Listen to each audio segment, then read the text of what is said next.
Hello, good morning students. Hope आप सब लोग घर पे अच्छे होंगे।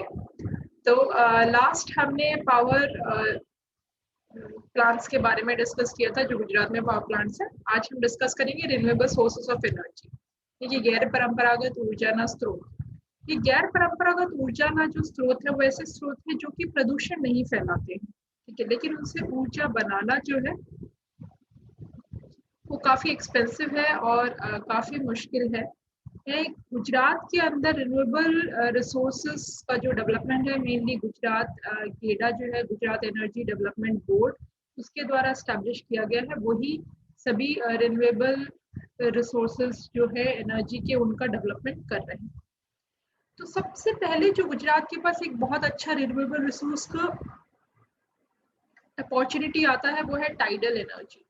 टाइडल एनर्जी क्या है? टाइडल एनर्जी है भरती, समुद्र के अंदर भरती आती है, उस भरती का पानी वो जो ऊपर उठता है, ठीक है, उठ के नीचे गिरता है, तो उस टाइम पे जो ऊर्जा अब कुदरती रूप से जनित हो रही है, ठीक है, नेचुरली वो एक एनर्जी प्रोड्यूस हो रहा है, तो उस एनर्जी का यूज करके इलेक्ट्रिसिटी का प्रोडक्शन करना, बिजली का उत्पादन करना। और हमें पता है गुजरात के पास बहुत अच्छा 1600 किलोमीटर लंबा दरियाई किनारा है, ठीक है, 1600 किलोमीटर लॉन्ग कोस्टल बाउंड्री है, जिस वजह से टाइडल एनर्जी से इलेक्ट्रिसिटी प्रोडक्शन की पॉसिबिलिटी बहुत अच्छी हमें वहाँ पे देखने के लिए मिलती है। खास करके गल्फ ऑफ कच्छ और गल्फ ऑफ खंबात वाला जो रीजन है, यानी कि कच्छ नी आघात यानी खंबात नी आघात वाला जो क्षेत्र है, वो सबसे फेवरेबल, सबसे उपयुक्त क्षेत्र है टाइडल एनर्जी प्रोड्यूस करने के लिए। गल्फ ऑफ खंबात वाला जो रीजन है, खंबात के आघात वाला जो क्षेत्र है, इसकी कैपेसिटी नापी गई है गेडा के द्वारा कि around 15.4 million kilowatt, that is 30,000 megawatt तक का इसका प्रोडक्शन कैपेसिटी है। वहीं पे गल्फ ऑफ कच्छ जो है, कच्छ नी आघात वाला जो क्षेत्र है, उसका इलेक्ट्रिसिटी प्रोडक्शन 3 मिलियन किलोवाट तक है। और वहीं पे जामनगर डिस्ट्रिक्ट रीजन के अंदर अगर हम बात करें, ये गल्फ ऑफ कच्छ क्षेत्र में ही आता है, कच्छ नी आघात वाले क्षेत्र में आता है। यहाँ पे स्थान गल्फ एक नैरो गल्फ है, ओशन है, वहाँ पे 7 से 8 मीटर की वेवलेंथ के टाइड्स जो हैं इरेगुलरली हमें वहाँ पे देखने के लिए गेडा के द्वारा मिले हैं। तो वहाँ पे गेडा ने ये हेड टर्बाइन सेट कर दिए, जिसके द्वारा इलेक्ट्रिसिटी प्रोडक्शन हो रहा है, और टाइडल बेस्ड ये जो प्लांट है वो वहाँ पे स्टैब्लिश कर दिया गया। और ये माना गया है कि इसका एनुअल जो प्रोडक्शन होगा फ्यूचर के अंदर, वो 900 मेगावाट इलेक्ट्रिसिटी तक का एनुअल प्रोडक्शन हमें देखने के लिए मिलेगा। ऐसे ही कालास पर टाइडल प्रोजेक्ट, ये गल्फ ऑफ खंबात में एस्टैब्लिश किया गया है गवर्नमेंट के द्वारा, जो कि 5880 मेगावाट तक का प्रोडक्शन का कैपेसिटी रखता है। हालांकि इससे कुछ नेगेटिव इम्पैक्ट्स भी होते हैं।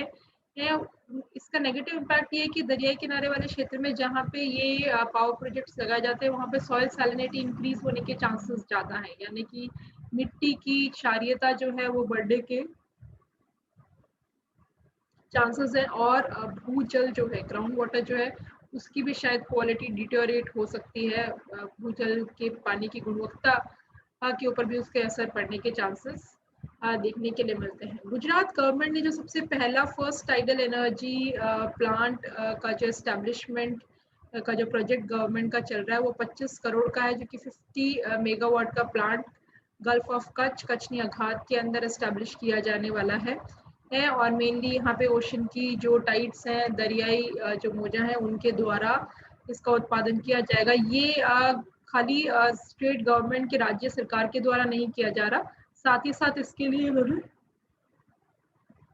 MOU साइन किया है, मेमोरेंडम ऑफ अंडरस्टैंडिंग साइन किया है अटलांटिस रिसोर्स कॉर्पोरेशन 2013 के द्वारा के साथ। और उनके साथ मिल करके एक ये UK बेस्ड डेवलपमेंट कंपनी है जो कि टाइडल करंट टर्बाइंस बनाती है, तो उसके साथ मिल करके ये प्रोजेक्ट जो है इस पे काम किया जा रहा है। इसमें मेनली जो भी इक्विपमेंट्स वगैरह जो भी ज़रूरत है वो वहाँ से एक्सपोर्ट किए जा रहे हैं। और सक्सेसफुली जब ये कमीशन हो जाएगा, 50 मेगावाट का प्लांट, 50 मेगावाट जब ये ऊर्जा उत्पादन शुरू कर देंगे, तो उसके बाद इसकी आगे फ्यूचर के अंदर बढ़ा करके 200 मेगावाट तक की इसकी क्षमता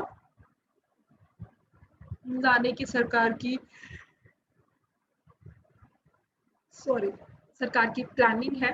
ठीक है, और टोटल जो पोटेंशियल होगा इसका वो 300 मेगावाट तक का टोटल पोटेंशियल गवर्नमेंट मानती है।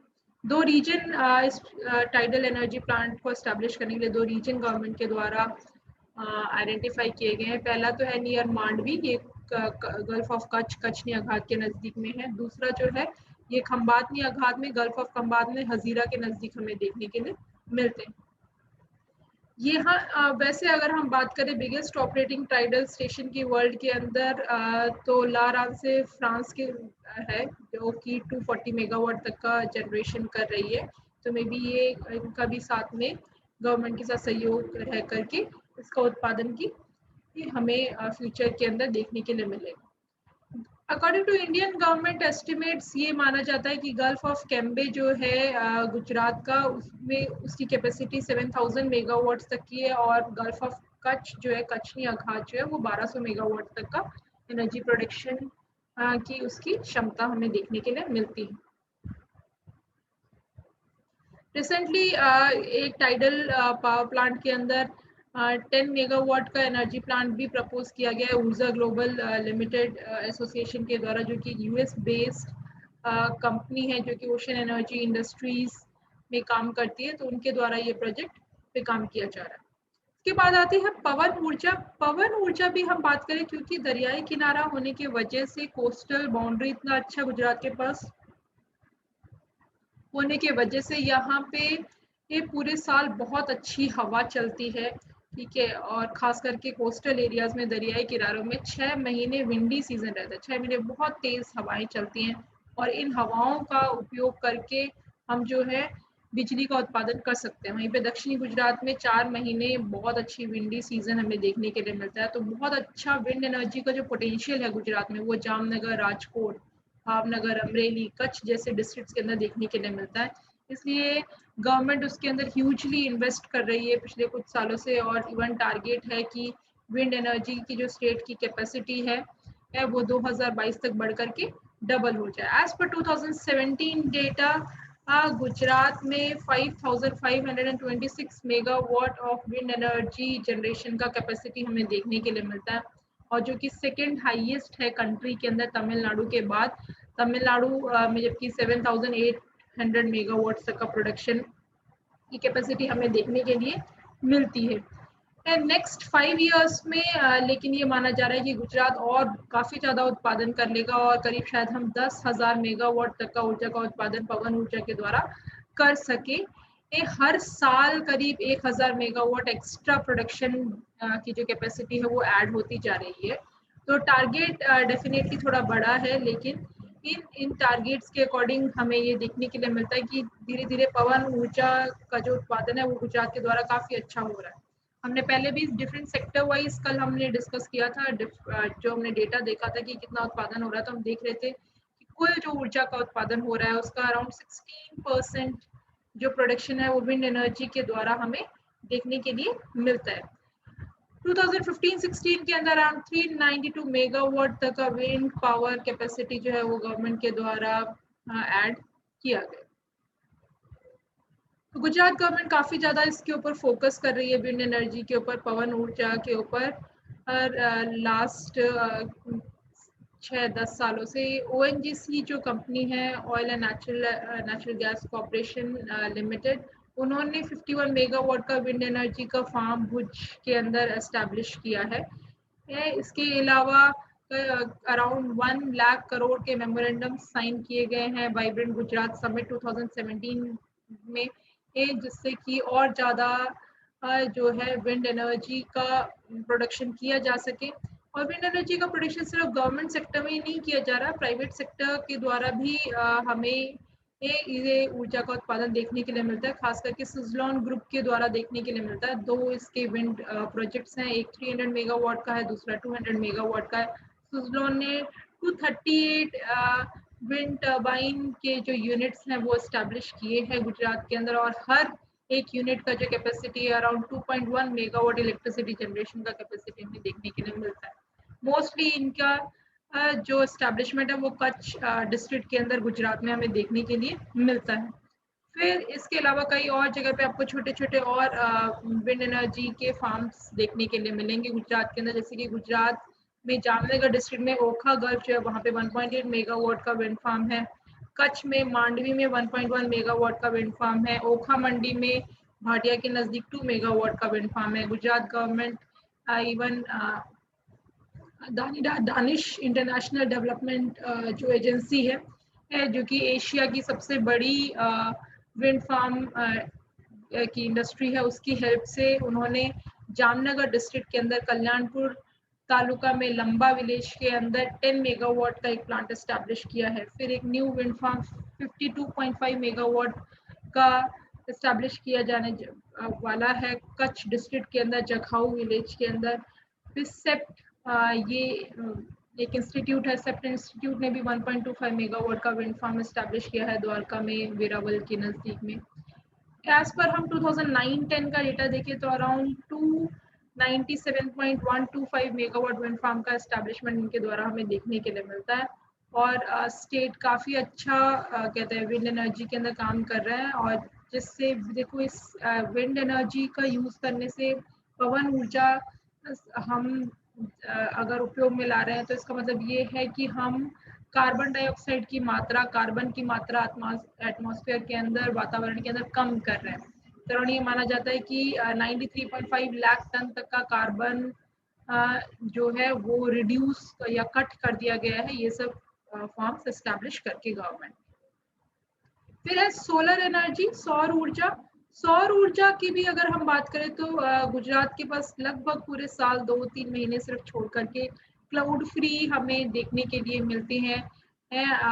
आसमान की कंडीशन और क्लाउड फ्री कंडीशन जो है उसमें इजीली हम सनलाइट जो है, जो कि क्लीनेस्ट फॉर्म ऑफ एनर्जी है, उसका यूज कर सकते हैं। ओवरऑल अगर हम बात करें तो साल के अंदर 300 दिन 300 डेज यानी कि 9 मंथ्स जो है हमें प्रॉपर सोलर सौर ऊर्जा के मिलते हैं। और वहीं पे दक्षिणी गुजरात के अंदर अगर हम बात करें सदर्न गुजरात का तो एनुअल एवरेज एनर्जी का 4500 किलो कैलोरी पर स्क्वायर किलोमीटर तक हमें देखने के लिए मिलता है। वहीं सौराष्ट्र और कच्छ में अगर हम देखें तो इस रीजन का अराउंड 5000 किलो कैलोरी तक की कैपेसिटी हमें देखने के लिए मिलती है। इसके लिए सोलर एनर्जी का डेवलपमेंट गुजरात के द्वारा किया जा रहा है। खास करके डिस्टेंट जो विलेजेस हैं, दूर के जो गांव हैं वहाँ पे सोलर फोटोवोल्टिक लाइट्स या स्ट्रीट लाइट्स एस्टैब्लिश कर दी गई हैं। Around 4020 solar photovoltaic lights government के द्वारा एस्टैब्लिश किए गए हैं। इरिगेशन के लिए, सिंचाई के लिए जो पानी उठाने के लिए जो पंप होते हैं उसमें 82 फोटोवोल्टिक पंप एस्टैब्लिश किए गए हैं। 32 photovoltaic cell based TV set establish किए गए हैं। कच्छ डेयरी और भुज हीट प्रोसेसिंग जो यूनिट्स हैं वहाँ पे 80 सेंटीग्रेड तक का तापमान जो है वो सोलर एनर्जी का यूज करके जनरेट करके अराउंड 90,000 लीटर का सोलर वाटर हीटर वहाँ पे एस्टैब्लिश किया गया है। फिर सेलाइन वाटर डिसैलिनेशन का भी काम किया जा रहा है, उसमें भी सोलर एनर्जी का यूज किया जा रहा है। उस अराउंड 5000 स्क्वायर मीटर का एक सोलर पॉन्ड गवर्नमेंट के द्वारा बनाया गया है। फिर आपके घोघा तालुका वडोदरा डिस्ट्रिक्ट के अंदर वहाँ पे भी ये saline water desalination. Saline water desalination actually क्या है? दरियाई किनारे देखो दरिया का जो पानी है वो लवणीय है, सलाइन है, तो उसको साफ किया जा रहा है, उसको डिसैलिनाइजेशन किया जा रहा है, यानी कि पानी को मीठा करने का जो काम है उसमें सौर ऊर्जा का जो उपयोग है वो लिया जा रहा है। तो वडोदरा के इस घोघरा तालुका में जो विलेजेस हैं वहाँ पे 1870 स्क्वायर मीटर के 90 सोलर स्टील जो है उनका यूज करके सैलाइन वाटर डिसैलिनेशन किया जा रहा है। फिर गुजरात इलेक्ट्रिसिटी बोर्ड ने अराउंड 280 विलेजेस के अंदर सोलर स्ट्रीट लाइट्स एस्टैब्लिश किए हैं। पंचमहल, भरूच, वलसाड, वडोदरा, डांग, जामनगर और जूनागढ़ डिस्ट्रिक्ट के अंदर। तो गुजरात के द्वारा इवन गुजरात एक सोलर पार्क भी बनाया जा रहा है। ये जो सोलर पार्क है ये Gujarat power corporation limited GPCL के द्वारा बनाया जा रहा है। इसकी जो नोडल एजेंसी है जो उसको डेवलप कर रही है सोलर पार्क को, वो उसने यहाँ पे अगर हम बात करें तो मेनली क्लीन एनर्जी और ग्रीन एनर्जी जो है ये मेजर मोटिव इसका हमें देखने के लिए मिलता है। और ये GPCL का एशिया का सबसे बड़ा प्लांट है जो कि क्लाइमेट चेंज और एनवायरनमेंट प्रोटेक्शन के मेजर जो गोल हैं उसके तहत इसकी स्थापना हमें देखने के लिए मिलती है।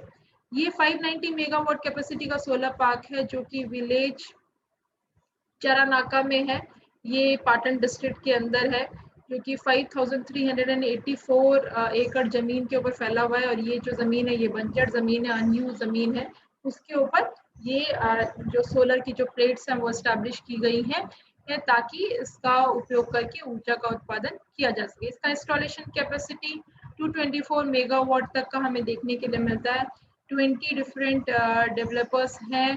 फ्यूचर में और इसकी जो इंस्टॉलेशन कैपेसिटी है वो एनहांस कर दी जाएगी। साथ ही साथ यहाँ पे इस सोलर पार्क के अंदर 100 मेगावाट के विंड पावर मिल्स भी 2 यहाँ पे एस्टैब्लिश हैं, यानी कि साथ ही साथ तो सौर ऊर्जा का उत्पादन हो रहा है, साथ ही साथ पवन ऊर्जा का भी उत्पादन हमें यहाँ पे देखने के लिए मिलता है।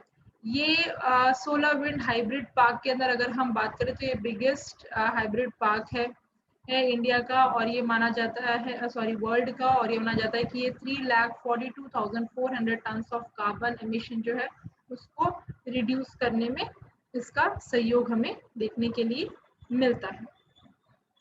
ऐसे रेसन पंडित दीनदयाल यूनिवर्सिटी है गांधीनगर के अंदर एस्टैब्लिश है। यहाँ पे भी 1 मेगावाट का प्लांट हमें देखने के लिए मिलता है।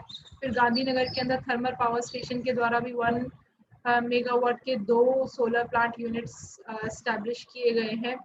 दीनदयाल यूनिवर्सिटी ने जो प्रोजेक्ट लेकर के आया है वो around 15 lakh unit of electricity every year जो है उसका प्रोडक्शन कर रहे हैं, और अराउंड 1500 हाउसेस को ये सोलर एनर्जी के द्वारा इलेक्ट्रिसिटी प्रोवाइड कर रहे हैं, जो कि 1500 टन ऑफ कार्बन एमिशन को रिड्यूस करता है। फ्यूचर में भी गवर्नमेंट के द्वारा काफ़ी सारे प्लान्स हैं। गांधीनगर के अंदर एक सोलर सिटी एस्टैब्लिश करने का प्लान है। गवर्नमेंट बिल्डिंग्स में गवर्नमेंट बिल्डिंग्स के ऊपर सोलर पैनल जो है उनका यूज़ किया जा रहा है। 5 मेगावाट तक के इलेक्ट्रिसिटी के सोलर पैनल्स का गवर्नमेंट बिल्डिंग्स के ऊपर यूज़ हमें देखने के लिए मिलता है। फिर कड़ी तालुका में नर्मदा जो कैनाल है, नर्मदा जो नहर है, नहर के ऊपर पूरी सोलर प्लेट्स लगा दी गई है। तो इससे एक तो नहर का जो पानी है उसका वाष्पीभवन होने से बचता है, इवेपोरेशन नहीं होता। साथ ही साथ ये जो सोलर प्लेट्स हैं उससे हम इलेक्ट्रिसिटी भी जनरेट कर रहे हैं। ऐसे ही बनासकांठा डिस्ट्रिक्ट के अंदर वाव तालुका में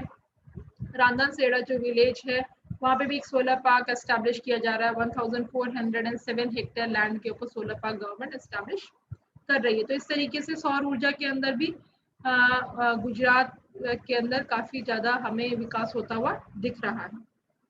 फिर आता है बायोमास। बायोमास जो है गुजरात के अंदर बात की जाए तो मुख्यतः जो लोग हैं वो खेती करते हैं, ठीक है, और खेती के साथ साथ पशुपालन जो है ये यहाँ की मुख्य लाक्षणिकता हमें यहाँ की खेती की देखने के लिए मिलती है। तो इससे बहुत सारा बायोमास जनरेट होता है जो भी पशुओं को पालते हैं उससे। तो इसका यूज किया जा सकता है बायोगैस टेक्नोलॉजी के रूप में।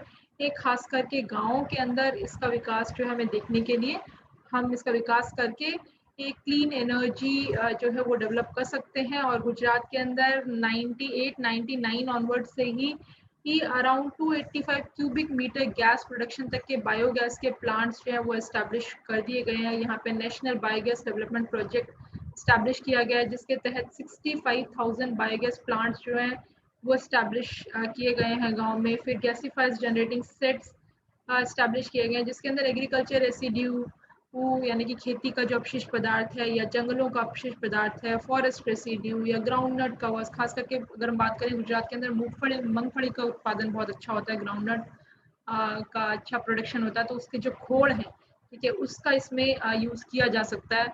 और गुजरात एनर्जी डेवलपमेंट सोसाइटी जो है ये इसके अंदर मेनली गैसीफायर सिस्टम्स या बायोगैस गैसीफायर प्रोग्राम्स जो है वो एस्टैब्लिश कर रही है।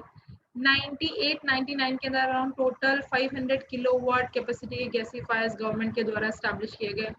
99-2000 के अंदर गुजरात में कच्छ डिस्ट्रिक्ट के अंदर कोटारा विलेज जो है यहाँ पे गैसीफायर बेस्ड पावर प्लांट्स का एस्टैब्लिशमेंट हमें देखने के लिए मिला। फिर नरोरा इन्वायरमेंट प्रोजेक्ट के तहत भी बायोगैस प्लांट्स फूड वेस्ट जो है उसका यूज करके उनका एस्टेब्लिशमेंट हमें देखने के लिए मिलता है। ओवरऑल अगर हम बात करें तो गुजरात अराउंड 31 मेगावाट तक का इलेक्ट्रिसिटी बायोमास के द्वारा प्रोडक्शन कर रहा है।